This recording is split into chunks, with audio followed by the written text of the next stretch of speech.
I'm a PH diva.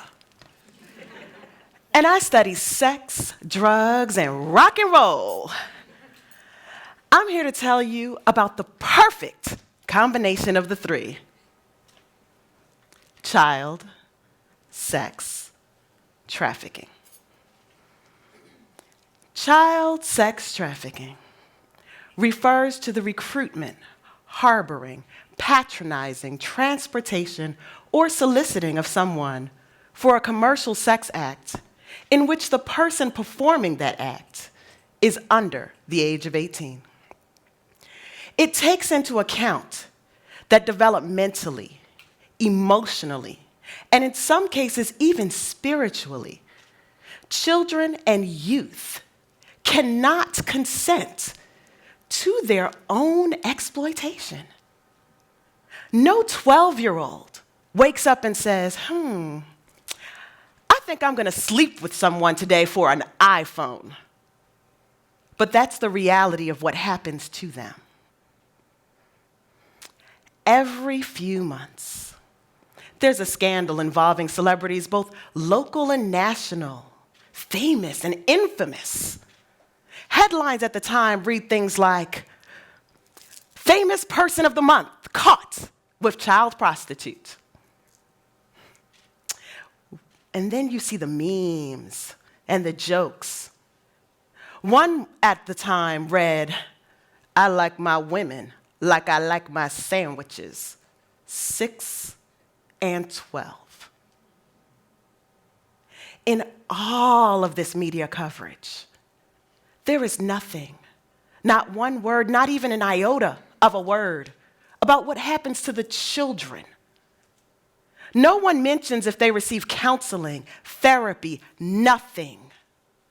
In fact, there have even been media stories that vilify the children for what they have done to the celebrity. In all of this, we forget that there are children who are victims in the middle of it all. Child sex trafficking is less Taken with Liam Neeson and more The Whispers. Y'all know the Whispers, right? Olivia the slave got distracted on her way to Grandma's house. A wolf in nice clothing came, blew her mind and changed her ways. And now she's turned out, lost and turned out. In fact, it was a case just like this song that led me to realize that child prostitutes don't exist.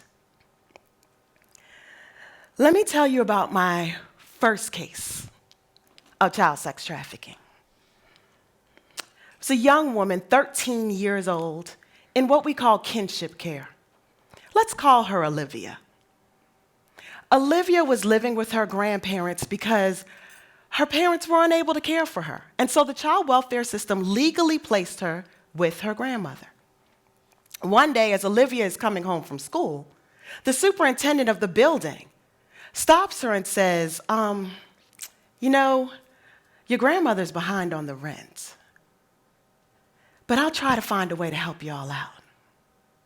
A couple days later, he comes up to her and he says, I figured out a way. If you treat me nicely, I'll let you slide on the rent. Treating him nicely started out as sitting with him in his apartment. It progressed to him touching her inappropriately. And finally, to the point where she was performing sexual acts on him in exchange for the rent. One day, she just started to come home and go straight to his apartment. where he would have men waiting to have sex with her for money, for him. He helped her. He helped her family. He manipulated her into believing that he had their best interests at heart. By the time we even noticed the abuse, that's all that we noticed, abuse. An inappropriate relationship with an older man, without anyone even realizing the commercial aspects of forced exchange of sex for the rent, nor the multiple men that she had been forced to sleep with for money. Olivia did not consent to being commercially, sexually exploited. She did not wake up and decide that she wanted to do this. She was abused, groomed, manipulated. Olivia was not a prostitute because child prostitutes don't exist. There are many more of these stories. Names change, cities, even the gender varies. But still, people have this belief in child prostitutes. One other case I can tell you about. His name is Kirk. Kirk was having trouble at school and at home, and he ran away. He joined up with another group of runaways to stay safe on the street. One day, when their funds are beginning to run low, they tell Kirk that sometimes people pay them and they get, benefits for the group to live by. Kirk isn't sure if this is really something he would want to do. But one day, when his funds are running low and his belly is really hungry, a man walks up, actually drives up and says, "I've seen you around panhandling, and let me take you to get something to eat." The man says he just wants to help him out. So they drive. They get some fast food. And on the way back to the spot, the man pulls over and forces Kirk to have sex with him as payment for fast food. After a while, Kirk just gets used to people wanting to have sex with him in exchange for the things he needs to survive: food, clothes, shelter. Kirk didn't prostitute himself. He was abused and manipulated. Kirk didn't consent to his own exploitation. He wasn't a prostitute because child prostitutes don't exist.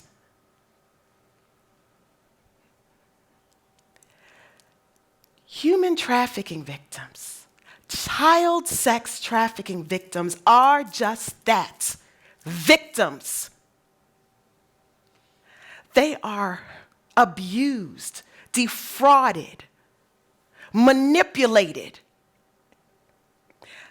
They don't have a choice in what happens to them.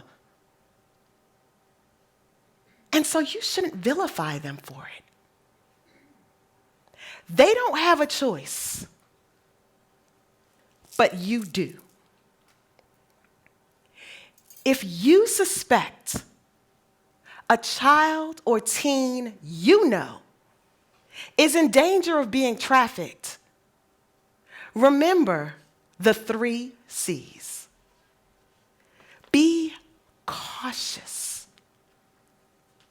Be compassionate. And make the call to the National Human Trafficking Hotline And last but not least, please remember that child prostitutes don't exist. Thank you.